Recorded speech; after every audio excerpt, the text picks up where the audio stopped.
Greetings, New Life family. This is Pastor Jared, and I am bringing you another one of these videos of the books that were most influential in my life. Last time I had done Desiring God, and this time I'm looking at something that's a little bit older, although it's a book that I read very early on in my Christian life. In fact, I think before I even read Desiring God.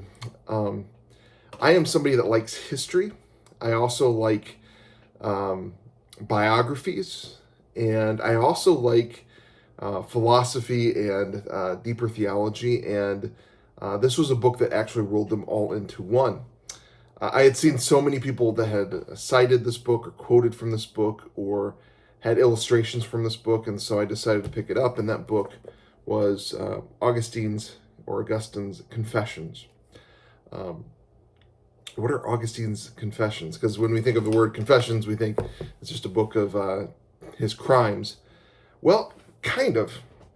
The book is an account of the conversion and thought process and life of Augustine from his perspective. And he begins in the very beginning of the book, something that's quoted a lot. He writes the book as if it was directed towards God. The entire book is a prayer. And so when he says you, he's talking to God throughout the book.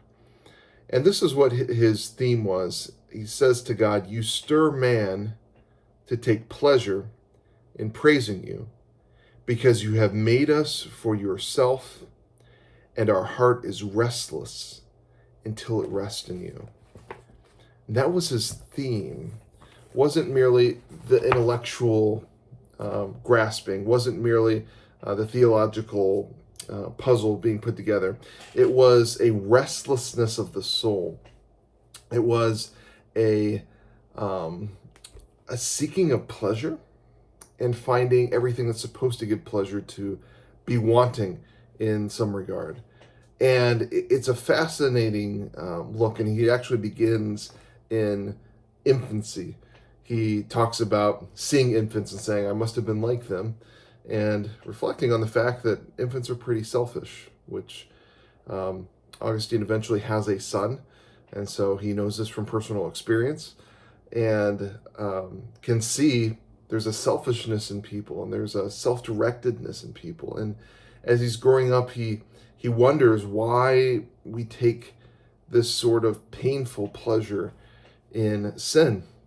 And he has this account of, as he was a kid, there was a pear tree in somebody else's yard, and he went and stole a bunch of pears off of that tree. And then as he left, he didn't do it because he needed the pears. He did it for the thrill of doing something wrong and ended up just throwing away the pears. He just did it in order to do something bad for pleasure.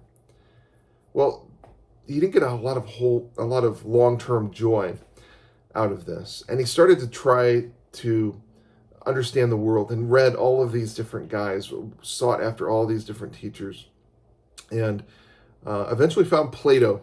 And Greek philosophy was very interesting to him, and he read deeply of Plato and was very influenced by another guy named Plotinus, who was a follower of Plato. And as he goes within his journey, what he realizes at one point, he says, is there's great pleasure he had in all of these deep philosophical things. But then he quotes to God in his prayer, "But in Plato I never read, 'Come to me, ye who are heavy laden, and I will give you rest.'" There were ideas there, but there wasn't rest. There wasn't the rest for his restless soul. He gives the account of his life in which he was seeking pleasure in status, in rhetoric, in ideas, even in a woman that he just starts living together with and has a son with. And in pursuing all these things, eventually he comes to the end of them, and none of them are satisfying. And finally, he has his mother is praying for him.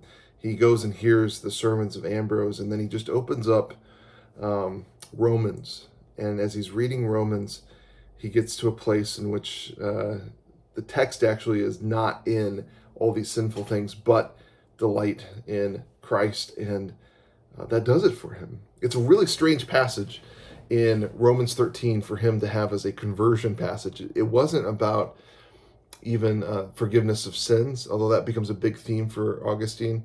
It wasn't about the grace of God. It was about the pleasures of God, and which kind of connects with what I was talking about last time. The thing about Augustine is this. He is smart. He is theologically precise. He's often called a theologian of grace, and yet he's also a theologian of joy. And it's hard to miss his heart when you're reading through his Confessions.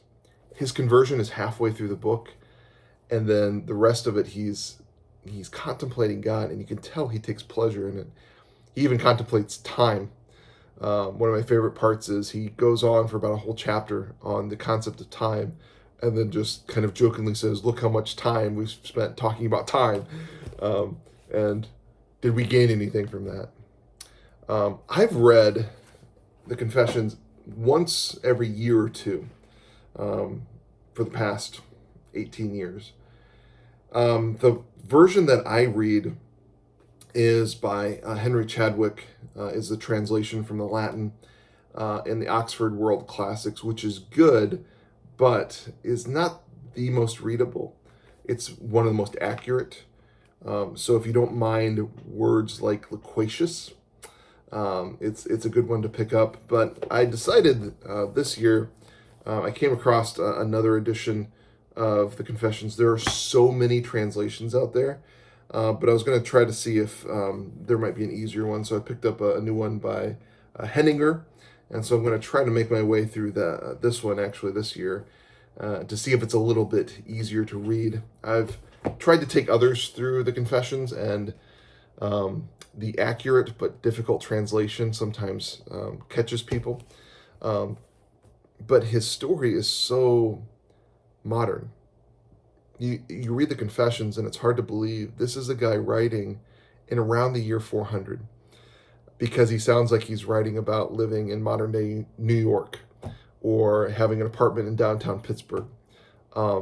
It is just so modern and so relevant, and it seems like half of the book in some places is just quotes from the Psalms. And so that's a book that was really influential on me, because I was really into the doctrines of grace, wanting to read more about grace, and yet Augustine had his heart involved with it.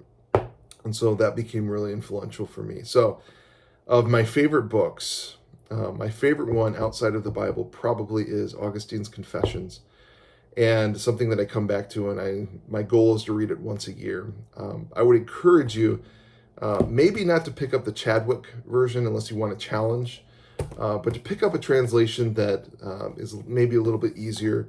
Look through it and make sure that the word order is good, and try to make your way through Augustine's Confessions. It will give you an appreciation for a man who read the Psalms and just had those phrases dripping off of his tongue, and somebody who could read his entire life as God pursuing him, and of finding the pleasures of this world to be wanting, and to eventually find that the pleasures that he found in God were greater than those he found in the world. So that's the book I'm talking about. It's my recommendation if you want to try to tackle it, but it is my favorite book outside of the Bible, is Augustine's Confessions. And if you try to read it, I hope that it's a blessing to you too. Thank you very much.